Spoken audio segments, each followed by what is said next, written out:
Hello friends, hello my dear students. कैसे हैं आप लोग? सब मज़े में हैं? चलिए, मज़े में हैं। सुबह सुबह एकदम मज़ा आ रहा है। सुबह हो या शाम हो, दोनों समय एक ही तरह का मज़ा लगता है अभी के समय में। तो हम बच्चे लोग पढ़ाई कर रहे थे। मोमेंट ऑफ इनर्शिया में बेलन का जड़त्व आघूर्ण हम लोगों ने पिछले क्लास में देखा था। Moment of inertia of a cylinder, solid cylinder. अब यदि हमारे पास अभी टर्म होगा आयताकार पटल, मतलब आयताकार कोई वस्तु है, उसका जड़त्व आघूर्ण क्या होगा।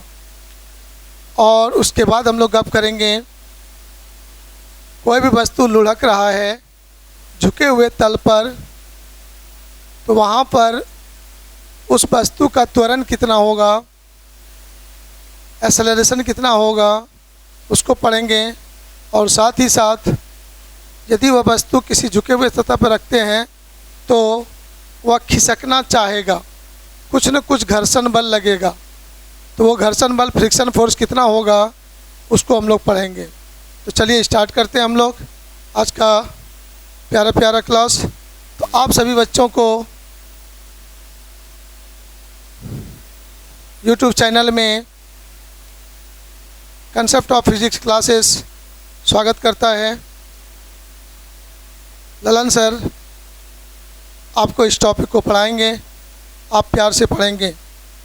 पढ़ने के बाद लाइक करना ना भूलें, सब्सक्राइब करना ना भूलें और अपने दोस्तों के बीच में शेयर करना भी ना भूलें। शेयर करें, अपने परिवार को बड़ा करें, अधिक से अधिक लोगों को ये जानकारी पहुँचे कि सर ललन कुमार कोई सर हैं जो बड़ी प्यार से एकदम ठंडे दिमाग से एक एक टॉपिक को समझाते हैं, बेस्ट टीचर हैं। ज़रूर अपने भी शेयर कीजिए। चलिए आगे बढ़ते हैं।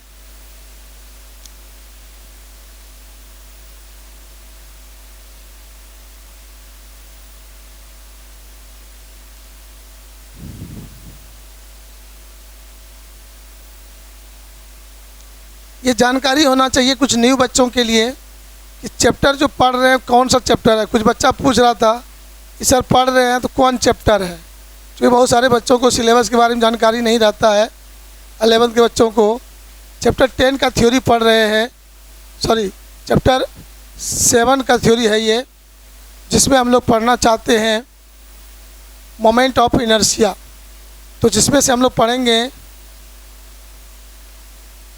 आयताकार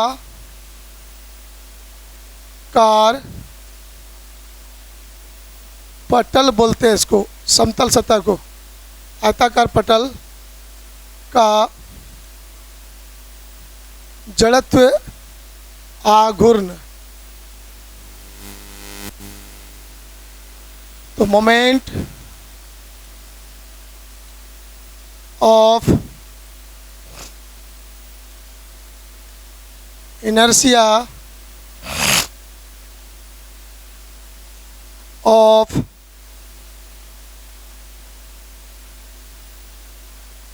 रेक्टेंगुलर लेमिना, पटल को कहते हैं लेमिना। आइए इसमें सीखते हैं ये क्या चीज़ है। तो बहुत ही सिंपल बात है।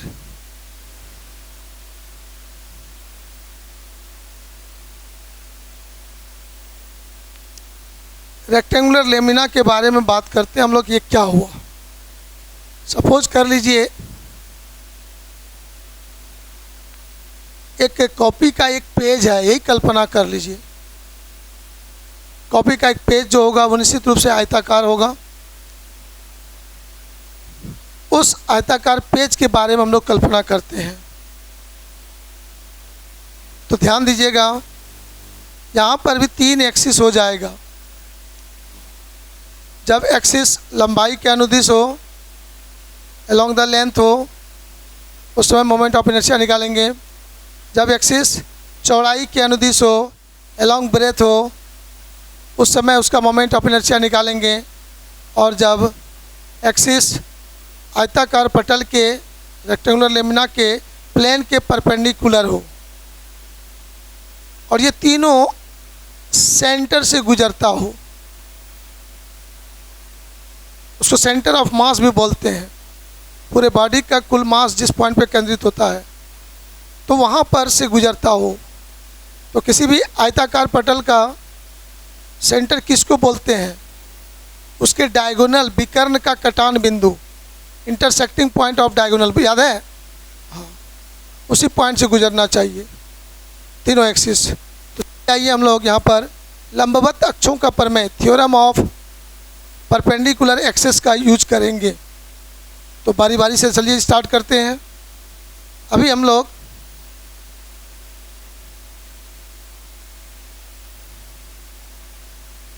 ये रेक्टेंगुलर लेमिना मान लिए ABCD।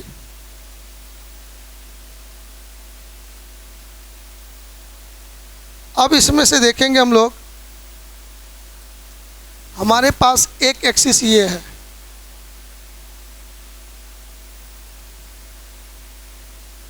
इसको हम लोग x डैश मान सकते हैं, जो लेमिना के सेंटर से गुजर रहा होगा। दूसरा एक्सिस आप लोग ले लो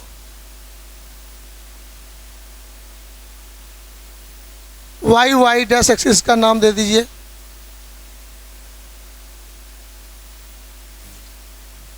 y डैश एक्सिस का नाम दे दीजिए आप लोग।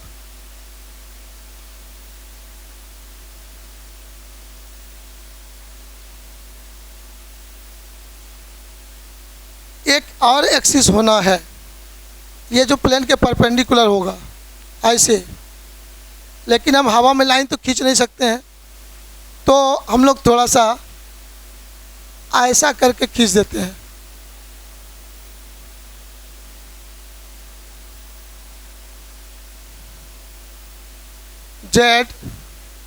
जेड डैश एक्सिस दे देते हैं।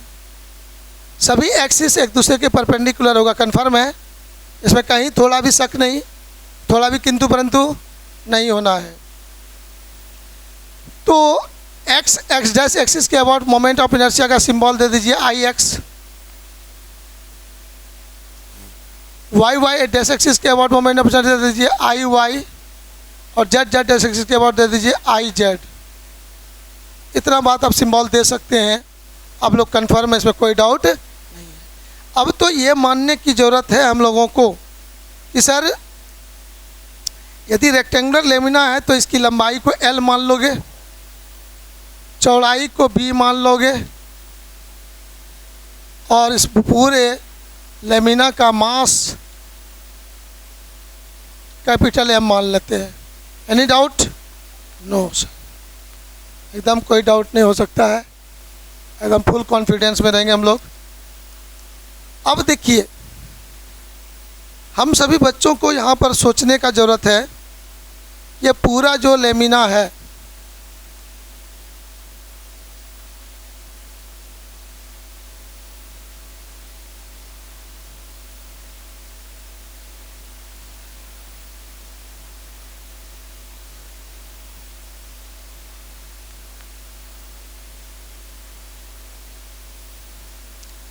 ये आयताकार पटल हमारा हो गया, इस पूरे का जड़त्वाघूर्ण निकालना है।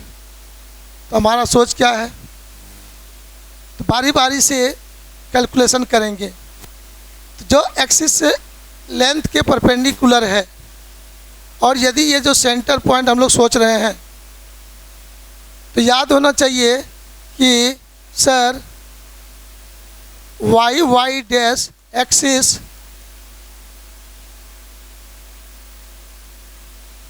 लेंथ के लंबवत है। यस नो, जल्दी बोलिए। तो हम लोग डायरेक्ट कह देंगे, बुद्धि नहीं लगाना ज़्यादा। IY इसका मोमेंट ऑफ इनर्शिया होगा, सीधा कह देंगे ml²/12। याद करो, यदि रॉड है और लंबाई के लंबवत है तो मेरे दिमाग में बात सेट होगा, ml²/12, राइट। नो झंझट, बहुत माथापच्ची करना नहीं है। करना चाहेंगे तो हेल्प करते हैं, देखिए थोड़ा सा करिए, तो कोई कहेगा कि किला मास्टर जाना ही नहीं जो, अपनी प्रतिष्ठा बचाने के लिए करना पड़ेगा। लेकिन आप लोग इसको मान गए फटाक से, क्योंकि आप लगातार क्लास कर रहे हैं इसीलिए मान गए। जो कभी कभी कर रहा होगा उसको तो हवा मुड़ जा रहा होगा। ये एक dx मोटाई का हम लोग मान लेते हैं कि ये छोटा सा पतला सा टुकड़ा है। तो सर L लंबाई का, पूरे रॉड का लंबाई क्या है L, तो मास क्या है m, शक्ति है लंबाई L का। तो सर यूनिट लेंथ का क्या होगा, मास m/L कहेंगे। और यदि इसी का एक टुकड़ा लिए तो लंबाई dx मोटाई का, तो m/L इंटू dx, तो इसका मास ये हुआ कि नहीं हुआ m। तो एक पतला सा जो छड़ बना यहाँ पर उसका मास हो गया स्मॉल m। तो मैं पूछूंगा आपसे स्मॉल m बराबर बोलो तो m/L इंटू dx, संतुष्ट हैं। और इसकी दूरी भी तो कुछ होगा, दूरी क्या मानेंगे हम लोग, x मान लेंगे। तब देखिए आइए हम लोग विचार करते हैं। एक गो टुकड़ा का मास मोमेंट ऑफ इनर्शिया mx², को इंटीग्रेट कर देंगे और यहाँ आएंगे तो याद होगा x बराबर -L/2, और यहाँ आएंगे तो x बराबर +L/2, कन्फर्म। चलिए तब तो आप लोग होशियार हैं। -L/2 से लेके +L/2 तक इंटीग्रेट कर देंगे, पूरे रॉड का मोमेंट ऑफ इनर्शिया निकल जाएगा। अब m का मान बैठाइए, इंटीग्रेट कर दीजिए, वही निकलेगा जो अभी तक देखे थे आप। और हम अब कह देते हैं आप लोग कर लीजिएगा ना। अच्छा जरी सा एक लाइन कि करिया छोड़ी दिया, करी दो सर, तो यही इच्छा है, हमरा आने की कोई जरूरत नहीं छो। चलो ले, इंतजार काहे को, दुनिया इंतजार नहीं करती, आगे बढ़ते जाओ।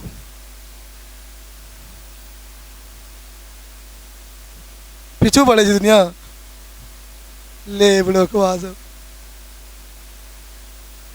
अरे कुछ गड़बड़ हो गलू नहीं न, लो कर लन जा सर, तो पाई नहीं बीच में हड़बड़ाई जो हमारा जो शांति से मनम दे।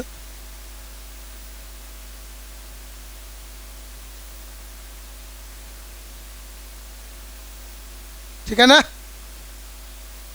3 को बाहर निकाल लीजिए, L/2 का पावर 3 कीजिए।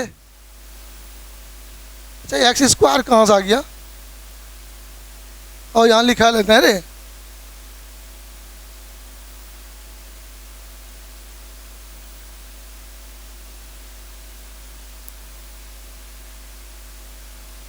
तीन बाहर कर दोगे, m/3L, L/2 का पावर 3 है, माइनस L/2 का पावर 3 है, L3/8, L3/8, 2L3/8, 2 कट के 4। तो सर हो गया, मथाने लगाना, ml²/4 है। बहुत देर से हड़बड़ी था हमको लिखने के लिए, होगा सॉल्व कर। तो ये देखा आपने, रेक्टेंगुलर लेमिना है तो उसका मोमेंट ऑफ इनर्शिया लेंथ के अनुदिश, लेंथ के परपेंडिकुलर जो एक्सिस है उसके अबाउट मोमेंट ऑफ इनर्शिया हो गया IY बराबर ml²/12, राइट, कन्फर्म। जरा सा मौका देंगे आपको, जरा सा रुक जाइए तो मौका देंगे। तो यहाँ से सिमिलरली बतवा बदल रहे हैं,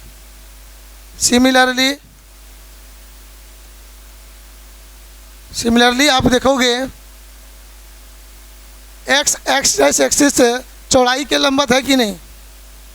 तो यहाँ देखोगे x डैश एक्सिस चौड़ाई के लंबवत है। जल्दी बोलिए हाँ या ना। लंबवत है तो मैं आराम से लिख दूंगा डायरेक्ट, अब बुद्धि नहीं लगाना है।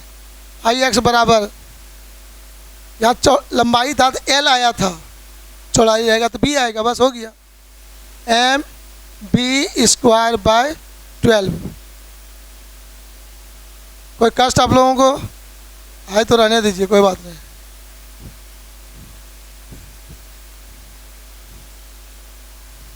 ये बात तभी बोलते हैं जब बच्चा कष्ट नहीं रहता है, तब फुल कॉन्फिडेंस है कि बच्चा को दिक्कत नहीं है। एक लाइन और लिखिए लेते हैं हम लोग।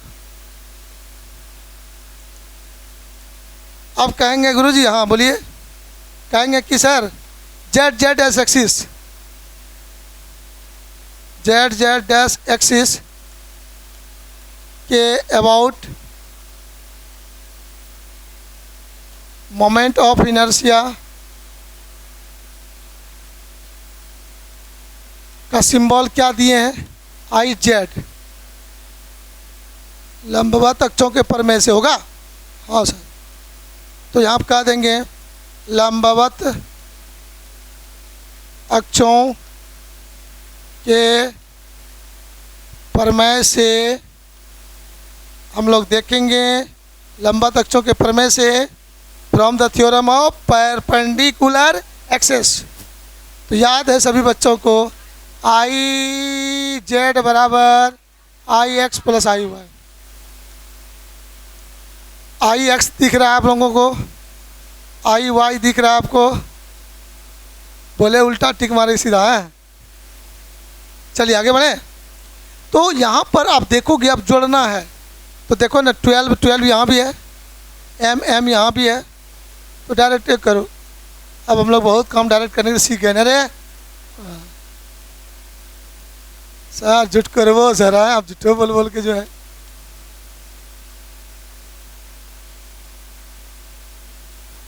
हो गया, कहीं कोई दम उम है, कुछ दम नहीं। इतना ना पढ़ लिए, इसके बारे में सुन लिए, अब बोर लगता है ना रे। अच्छा, दम शौक चिंता नहीं कीजिए, बहुत जल्दी टॉपिक बदल रहा है। अब नया स्वाद चाहिए क्या, नया स्वाद चाहिए सर।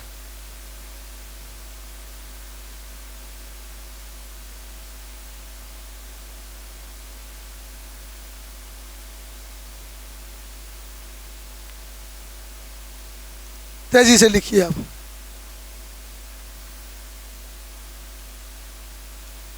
जितना जल्दी लिख सकते हैं। तो आप सभी बच्चों को जानकारी होना चाहिए, जितने बच्चे ऑनलाइन क्लास कर रहे हैं। 5 जनवरी से आपका ऑनलाइन क्लास स्टार्ट कर रहे हैं। घर बैठे आप आराम से एक अच्छी पढ़ाई कर सकते हैं। जिन बच्चों को आर्थिक परेशानी है, पढ़ने का बहुत शौक़ है, घर बैठे रहे और भागलपुर के सर से पढ़ें। उनके पास एक मौका है, लाइव क्लासेस होते हैं, सारे मटेरियल मिलेंगे। परीक्षा की तैयारी, जैसे बोर्ड एग्ज़ाम होती है उस समय पूरी तैयारी कराई जाएगा। ऑनलाइन सारे क्वेश्चन सेशन दिए जाएंगे। पूरे साल भर पढ़ते पढ़ते 1000 लगभग ऑब्जेक्टिव क्वेश्चन आपको मिल जाएंगे। चैप्टर वाइज, एक ही चैप्टर में 2-2 3-3 टेस्ट होंगे। टेस्ट के माध्यम से लगभग 1000 ऑब्जेक्टिव मिलेंगे आपको। और वो एक ही साथ यदि दिया जाए 1000 ऑब्जेक्टिव, तो आपका माइंड लोड नहीं लेगा।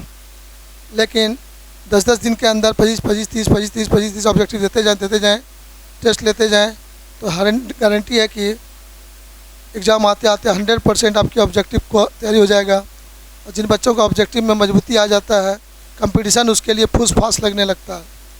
अब बोर्ड एग्ज़ाम में 50% ऑब्जेक्टिव आता है, तो निश्चित रूप से VIP रिजल्ट हो जाएगा। तो चलिए, आप कहीं भी रहें, किसी भी जगह रहें, लेकिन आप पे आराम से पढ़ाई कर सकते हैं। तो 5 जनवरी से स्टार्ट होना है। जिन जिन बच्चों को पढ़ाई करनी है, कांटेक्ट कीजिए, संपर्क कीजिए। जब क्लास स्टार्ट होती है तो स्क्रीन जो आपके सामने आता है, उस स्क्रीन में मोबाइल नंबर आपका रहता है, उसे कांटेक्ट कीजिए। व्हाट्सएप नंबर वही है, व्हाट्सएप नंबर से जुड़िए। हो गया रे बाबू लोग लिखा हुआ? वाह रे बहादुर साहब।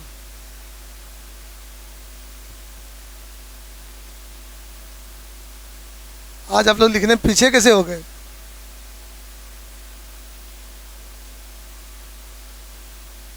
आज ठंडा कम से देखो, जो टोपी नहीं पहनना चाहिए ना।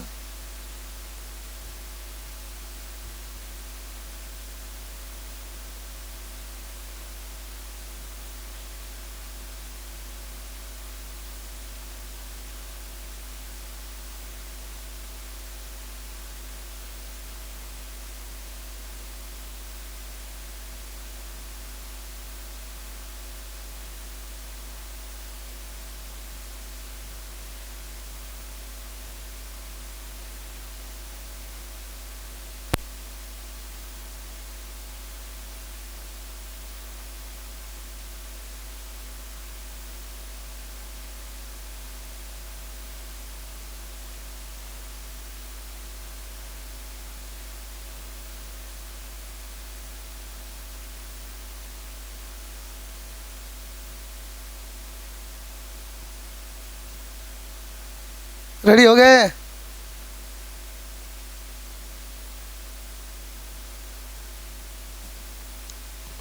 तो हम लोग देखेंगे यहाँ पर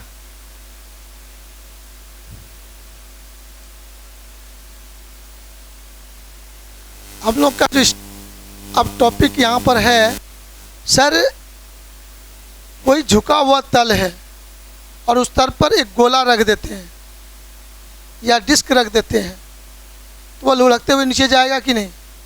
एकदम लुढ़कते हुए नीचे जाएगा। तो जब वो नीचे जाएगा तो एक बिंदु से दूसरे बिंदु तक पहुंचने में समय कितना लगेगा? बॉडी नीचे लुढ़केगा, रोल करेगा, तो उसका एक्सेलरेशन त्वरण कितना होगा? यहाँ से चलकर यहाँ पहुँचेगा तो वेलोसिटी कितना हो जाएगा? कितना दूरी तय करेगा? इन सारे चीज़ों को कैलकुलेट करने के लिए हम बच्चे अब थ्योरी पढ़ने जा रहे हैं। राइट? रेडी हैं? जोश में हैं? पूरा मन लग रहा है? फिजिक्स पढ़ने में थोड़ा मन कम लगता है, लेकिन थोड़ा सा जिसका इस जगह पिघल जाए उसको मज़ा आता है। पिघलाने के लिए ऐसा नहीं कि लालटेन में सट जाइएगा। हाँ, सोचने से पिघलेगा है, सोचना है थोड़ा सा। ठीक है, भोरे शाम तक सर सोचते रहते हैं, बहुत भारी काम रहता है, हरदम दिमाग लगाते रहते, कहाँ पिघलता है। अरे सब्जेक्ट पे सोचना है बूढ़े भाग सब।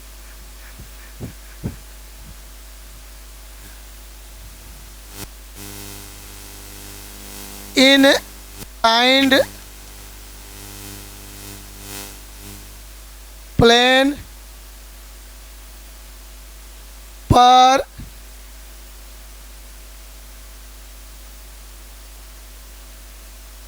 लुढ़कते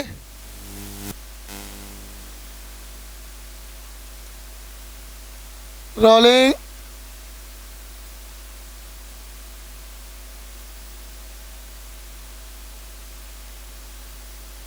वस्तु का त्वरण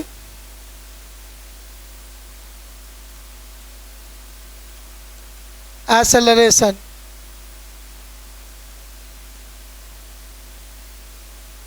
चलिए अब रेडी हैं? सर हम लोग मान लेते हैं, आप आज का आपका जांच होगा कि आप पुराना बात कितना याद रखे हैं। सर लफड़ा नहीं कीजिए सर, पढ़ा दीजिए सर, पूछिए नहीं कुछ हम लोग से, हम लोग बच्चा हैं सर, दिमाग कभी कभी गड़बड़ा जाता है सर, पूछिएगा तो हम लोग भागिए जाएंगे।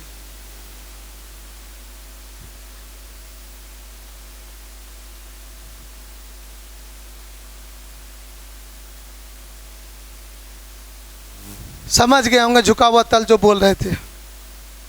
ये हमारा हॉरिजॉन्टल प्लेन है,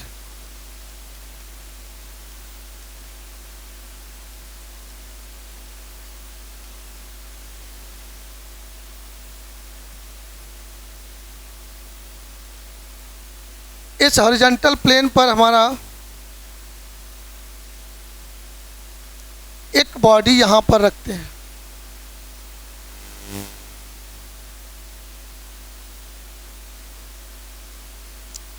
इसका सेंटर यहाँ होगा सर, उसका अपना रेडियस भी होगा, स्मॉल आर मान लेते हैं सर, उसका मास भी कुछ होगा, मास कैपिटल है मान लिए,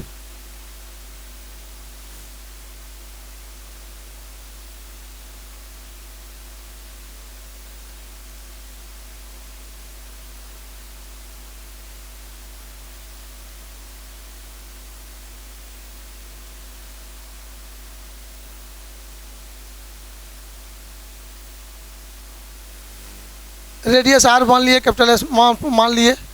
सर ये बताइए, ये लुढ़कते हुए कभी फिर नीचे तो आएगा? ये सपोज करिए कि लुढ़कते हुए यहाँ आ गया, अभी ये शुरू में बिंदु ए पर यहाँ पर है, लुढ़कते हुए बिंदु बी पर पहुँच रहा है, तो इसका यहाँ से ऊंचाई कुछ तो होगा ही कि नहीं? ऊंचाई मान लेते हैं एच है, और ये यहाँ से यहाँ तक पहुँच रहा है, ये दूरी तय करता है कितना? एस। कितना दूरी तय करता है? एस दूरी तय करके बेचारा ए से बी पर पहुँचता है। मान रहे हैं ना बात को? एकदम ध्यान, एक भी वर्ड छूटेगा गड़बड़ा जाएगा। तो एक चीज मैं पूछूंगा आप बच्चों से, इस वस्तु का जो ऊंचाई h हुआ, इस h का मान कितना बोल सकते हैं आप? झुका हुआ तल है, मान लीजिए झुका हुआ रोड ऐसे है और उसी पर हम लुढ़का दिए, इधर तो रोड है तो पूरा भरा हुआ है कि दिखाइए पड़ेगा कुछ? झुका हुआ रोड है तो क्या ज़मीन के अंदर कुछ दिखवा करेगा? हॉरिजॉन्टल प्लेन दिखवा करेगा? नहीं सर, वो कैसे दिखेगा? तो लेकिन तो एच का मान हमको जानना होगा, तो यही दूरी न नापेंगे कि कहाँ से कहाँ तक ये आया मेरा वस्तु, तो ये दूरी मालूम रहेगा, ये कोण मालूम रहेगा, तो एच हम बता सकते हैं कि नहीं? हाँ सर, साइन कॉस टेन ऊपर वाले ने इसीलिए दिया हमको। ऊपर वाले क्यों बोला मैंने? जिसने दिया था वो दुनिया में नहीं है, ऊपर में है कि नहीं? तो वहीं जो थे अब तो वही बोलेंगे हम लोग।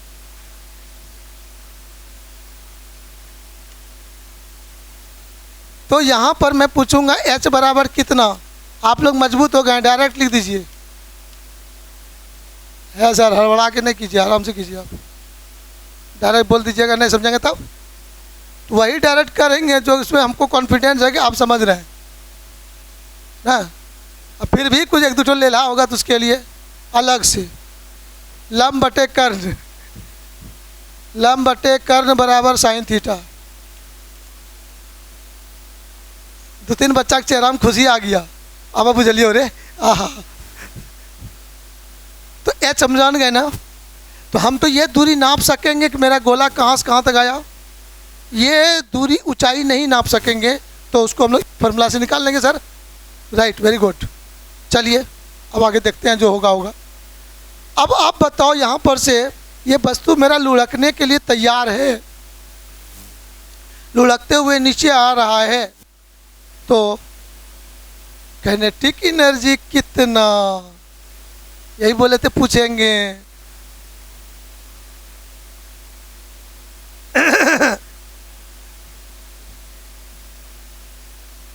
नाक तोड़ देंगे, जवाब नहीं आया ढंग से।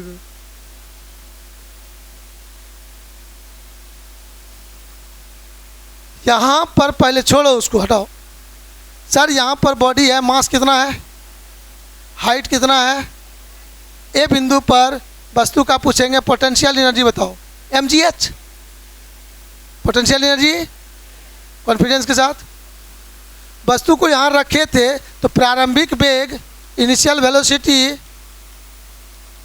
u बराबर कौन सी, मोशन स्टार्ट फ्रॉम रेस्ट, याद है ना? मैंने बोला था कि अभी तक जितना गप कर चुके हैं ना, इसके ज़्यादा फिजिक्स में कोई सब्जी है नहीं। वही घुमा फिरा के आपके पास बार बार आते रहेगा। लेकिन बहुत बड़ा डिमेरिट है कि हमारे कुछ बच्चे पीछे का सब खा पी के पचा गया। ये एक बहुत बड़ा बुराई है। यदि पीछे का पढ़ा हुआ कुछ याद रखता ना, बच्चा को लगता अपने आप गर्मी है बैठ फुस फास फिजिक्स कुछ नहीं रहे। लेकिन बात है क्या कि इनकमिंग आउटगोइंग ऊपर वाले ने देवे क्या है वो समझ बुझ के एकदम अच्छा से इधर से लो इधर से निकालते रहो। नहीं हाँ, सभी बच्चे के लिए साथ लागू नहीं होता है। कुछ बच्चा जो बीच में दिमाग है ना उसका अप्लाई कर देता है, अटक जाता है, वो बाहर निकलवे नहीं करता है। समझ गए होंगे हम घुमा फिरा के कहना क्या चाहते हैं। माइंड अप्लाई कीजिए, जितना अप्लाई कीजिएगा ना यहाँ पर पिघल एगो लिक्विड है और पिघलेगा। जिस दिन पिघल गया IIT फुस फास। जब तक नहीं पिघला है पिघलाने के लिए ताकत लगाना पड़ता है। आइए आगे बढ़े। तो सर ए पॉइंट पर बॉडी है तो पोटेंशियल एनर्जी क्या होगा? एट पॉइंट ए हम बस बोलेंगे स्थितिज ऊर्जा। कैसे लिखता है स्थिति? लिखने में भूल जाते कभी कभी। तुम लोग भूलता तो कौन नहीं आया वाला बात है।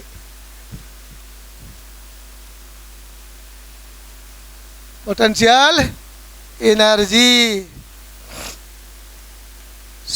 EP बराबर mgh। तो माय डियर बच्चों EP बराबर हो गया mgs साइन थीटा, इसीलिए H निकाले थे। राइट, कोई डाउट मन में? Yes sir. सर ये बिंदु पर काइनेटिक एनर्जी कितना रे बाबू? ले लू सब। जब रुकल है प्रारंभिक वेग u0 तो काइनेटिक एनर्जी कहाँ से आया? ओह बड़ा मुश्किल। At point A kinetic energy गतिज ऊर्जा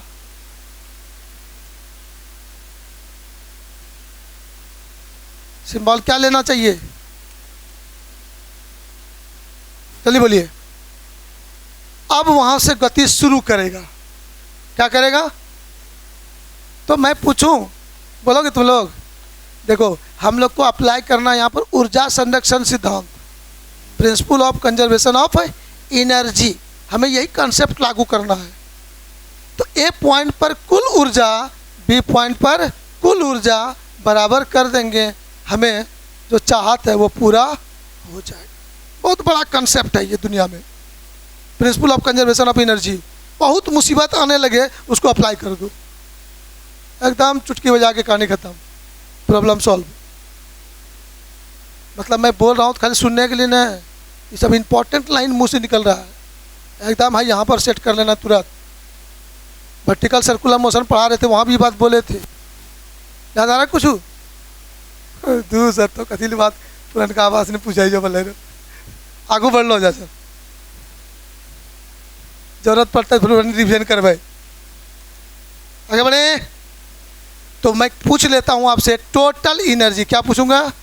टोटल एनर्जी एट पॉइंट कहाँ पर? ए पॉइंट पर। तो सर ई तो 0 है, आई कितना है? mgs sine theta. जोड़ देंगे, फॉर्मूला हो गया भाई टोटल एनर्जी ई। टी लिख देते हैं सिंबल है, या ए बिंदु पर ई ए लिख देते हैं ना, बराबर mgs साइन थीटा। थोड़ा भी कष्ट मन में? एक कहानी समाप्त किया सर मैंने, यही काम अगेन रिपीट करना है। लोएस्ट पॉइंट पर आकर एच हाइट पर था, ये यहाँ मान लेते हैं कि जमीन की सतह को अब छू रहा है, छू नहीं लिया है, छू रहा है। छू लेगा तो फिर रुकिए जाएगा, छूने के स्थिति में है तो। लेकिन हाइट तो उसमें नगण्य मानेंगे, एकदम अब छूने छूने पर है तो हाइट क्या मान लेंगे? नगण्य। तो 0 मान कर काम कर लेंगे, ठीक, उतना सा चलता है। तड़िएगा, लिखने के फिर परेशान नहीं आइएगा, जरा सा मौका देंगे। तो प्यारे बच्चों, यहाँ पर थोड़ा सा मैं अब चेंज करता हूँ, स्टेप चेंज करके मैं आपको बताना चाहता हूँ। एट पॉइंट बी, समझ जाइएगा, भाषा कम लिखेंगे। एट पॉइंट बी, फिगर में बी पॉइंट दिख रहा है आपको, नीचे आ रहा है यहाँ पर लोएस्ट पॉइंट पर। तो सर यहाँ जब आएगा तो बेग तो कुछ रहेगा, बेग रहेगा तो वस्तु खिसक कर आएगा कि लुढ़क कर आएगा? रोलिंग करते हुए आएगा ना, और रोलिंग बॉडी का काइनेटिक एनर्जी तो याद होगा। दोनों मोशन उसमें हुआ, लीनियर मोशन, रोटेशनल मोशन, नहीं तो दोनों मोशन है, दोनों एनर्जी को जोड़ देंगे, हो गया, कहानी खत्म, सिंपल बात। फिर डायरेक्ट फार्मूला हम कर चुके हैं, हम डायरेक्ट यहाँ लिख सकते हैं, लेकिन जो भूल गया है उसको याद दिलाते हुए लिखना मास्टर लोग का लक्षण होना चाहिए। तो डायरेक्ट लिखते हैं EP, potential energy. Potential energy जल्दी लिख के बताइए क्या होगा? स्थितिज ऊर्जा, ईपी कितना बोलोगे? मानना चाहिए, बोले थे ऊंचाई लगभग मान लो 0, छूने पर है नहीं। एक बार लिख के करते हैं, एम जी गुना एच का मान 0 बराबर 0। अब मैं पूछूंगा काइनेटिक एनर्जी, जल्दी बोलो, काइनेटिक एनर्जी ई के बराबर, जल्दी बोलो, half M V square plus half I omega square. I मैंने moment of inertia, omega angular velocity, right sir. यहाँ पर आई बराबर लिखते हैं हम लोग एम के स्क्वायर, के रोटेशनल रेडियस ऑफ जायरेशन, घूर्णन त्रिज्या, और ओमेगा एंगुलर वेलोसिटी, ओमेगा बराबर वी बाई आर। दोनों मान बैठा दीजिएगा आराम से, बैठा के जो कॉमन वन होगा ले लीजिएगा जैसे कॉमन। तो क्या मिलेगा आपको, देखिए तो गौर से, ई के बराबर हाफ तो ठीक है, एम तो ठीक है, वी स्क्वायर भी ठीक है, प्लस ठीक है, हाफ ठीक है, आई बराबर M K square into V square by R, 1 R दिए सिंबल। एम कॉमन, भी कॉमन, तो ये आपको याद आ गया होगा, डायरेक्ट फार्मूला दिए थे जो, हाफ एम भी स्क्वायर 1 प्लस, ये डायरेक्ट लिख सकते थे कि नहीं? लिख भी सकते थे, लिख भी। अब टोटल एनर्जी, ये दोनों एनर्जी निकाल लिया ना जी, at point B total energy कर सकते हैं कि नहीं आप लोग? हाँ sir, no doubt, no doubt गुरुजी, एकदम मजे से चलते जाइए।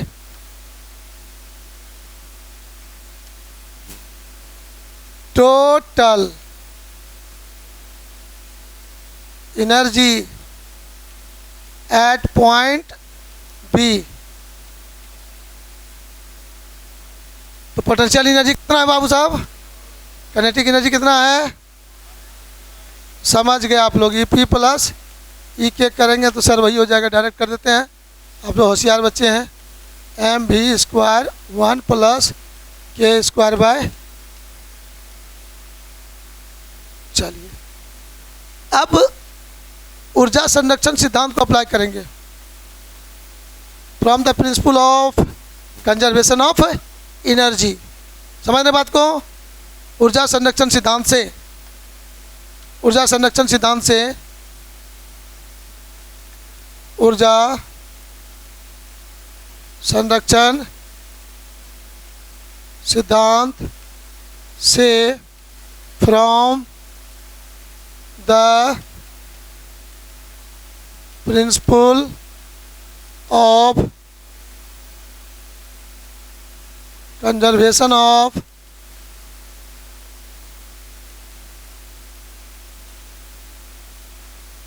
देखो एक कंसेप्ट और था कि जैसे कोई वस्तु किसी ऊंचाई पर पोटेंशियल एनर्जी कुछ है, रेस्ट में है तो काइनेटिक एनर्जी जीरो है। जैसे जैसे नीचे आते जाता है काइनेटिक एनर्जी बढ़ते जाता है पोटेंशियल एनर्जी, और जैसे अर्थ सरफेस के पहुंच जाता है पोटेंशियल एनर्जी लगभग जीरो, काइनेटिक एनर्जी मैक्सिमम। तो पोटेंशियल एनर्जी में कमी काइनेटिक एनर्जी में वृद्धि के बराबर होता है। बोल सकते हैं कि नहीं? ये भी ऊर्जा संरक्षण सिद्धांत हुआ। एक ऊर्जा घटा दूसरा ऊर्जा बढ़ा, ये भी लिख सकते थे आप। चलिए, तो हम लोग जड़ वाला बात पकड़ के हरदम चलना चाहते हैं, लफड़ा शूटिंग नहीं हो बीच में। अब दोनों को बराबर कर सकते हो या नहीं? तो पोटेंशियल एनर्जी कितना था बोलिए? झापा आ गया सर, पता नहीं।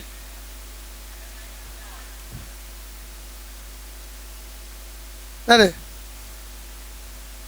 बोलो काइनेटिक टोटल एनर्जी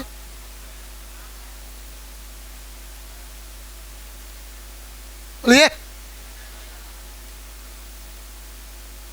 के square by R square, square खा के लोगी, भूख ला लो सर, पचा लिए। एम खल्लास,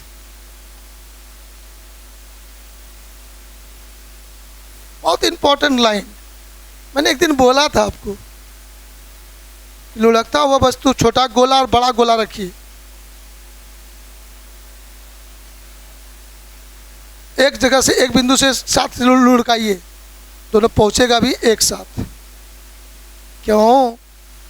क्योंकि वह मास पर डिपेंड। देखो ना, कट न गया।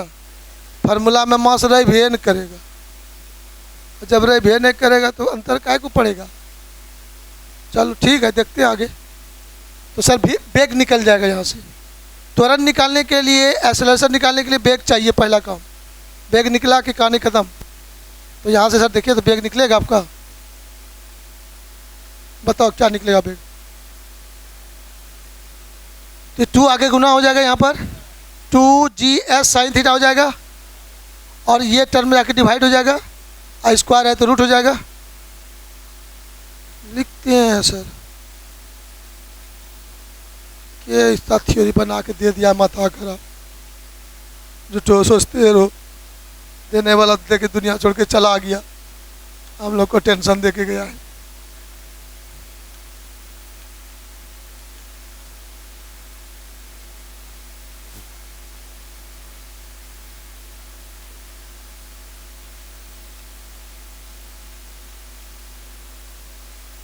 राइट, फुल कॉन्फिडेंस के साथ वेलोसिटी निकल जाएगा। वहाँ से वस्तु को लुढ़काते हैं, यहाँ पहुँचा तो उसका वेग कितना होगा आप इस फार्मूला से बता सकेंगे। क्योंकि यहाँ से यहाँ आया तो दूरी तो नाप लेंगे फीता लेके, दूरी s मालूम हो जाएगा, और s के बाद आपको कुछ चाहिए ही नहीं। गोलिया वस्तु है तो रेडियस मालूम है, नहीं करेगा। गोला का क्या मालूम है आपको? नहीं पूछिएगा सर। गोला का घूर्णन त्रिज्या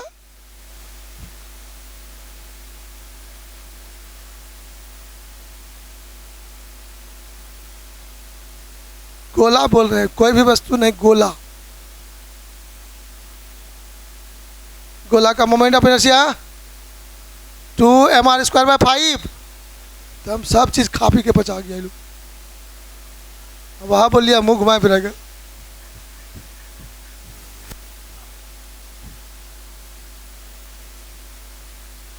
बेग का मान निकल गया ना। तो के मालूम रहेगा, एस मालूम रहेगा, वेलोसिटी बता देंगे। और जैसे वेलोसिटी निकला, त्वरण के लिए टेंशन का कोई जरूरत नहीं है।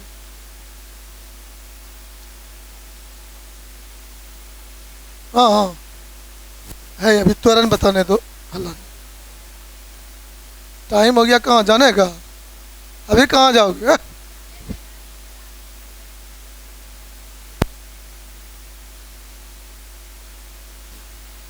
कोनो कोनो दिन ढेर पढ़ी ला।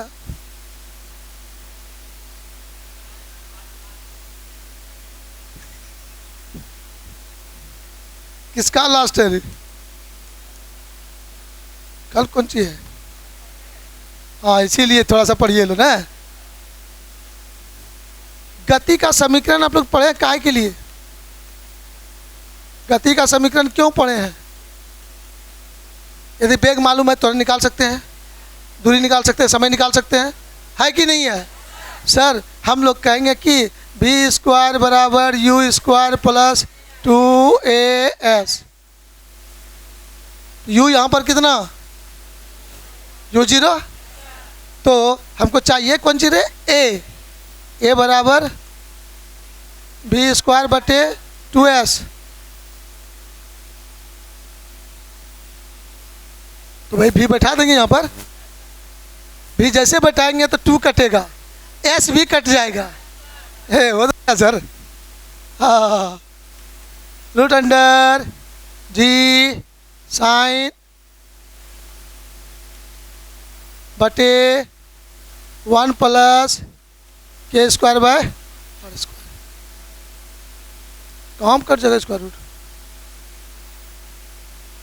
हट गया ना, कहानी खत्म। हट, निकल भी गया कि नहीं? अब देखो त्वरण के फार्मूला को देखो, दूरी भी नहीं रहा इसमें, ले लफड़ा। त्वरण के फार्मूला में दूरी भी है, बस खाली क्या है? थीटा तो अलग मुद्दा है। दो वस्तु लुढ़काएंगे तो दोनों के लिए थीटा उतने ना होगा। बदलेगा क्या? आर, छोटा गोला बड़ा गोला, राइट? ये सर त्रिज्या तो अलग अलग, ए का मान भी क्या होना चाहिए है? यहाँ के भी एक लफड़ा वाला चीज़ है। बड़ा गोला हो, ये बड़ा गोला है और छोटा गोला है, त्रिज्या r1, त्रिज्या r2, इसका रेडियस ऑफ जनरेशन k1, इसका k2, कहता है k1 bye r1 equal to k2 bye r2 होगा। समान आकृति का वस्तु है और दोनों घूर्णन गति कर रहा है, तो घूर्णन त्रिज्या और उसका ओरिजिनल त्रिज्या का अनुपात समान आकृति वाले वस्तु के लिए बराबर बराबर हो जाएगा। हाँ, गोला और चकती है तब अंतर हो जाएगा। छोटा गोला, बड़ा गोला, मंझला गोला, संझला गोला, हाँ गोला होना चाहिए। तो वैसे के और आर का रेशियो दोनों का क्या होगा? बराबर होगा। इसीलिए छोटा गोला का ए बड़ा गोला का ए बराबर होगा, राइट? तो चलिए, हो गया काम कंप्लीट। फिर ओके, बाय बाय, मिलते हैं अगले क्लास में। Bye bye.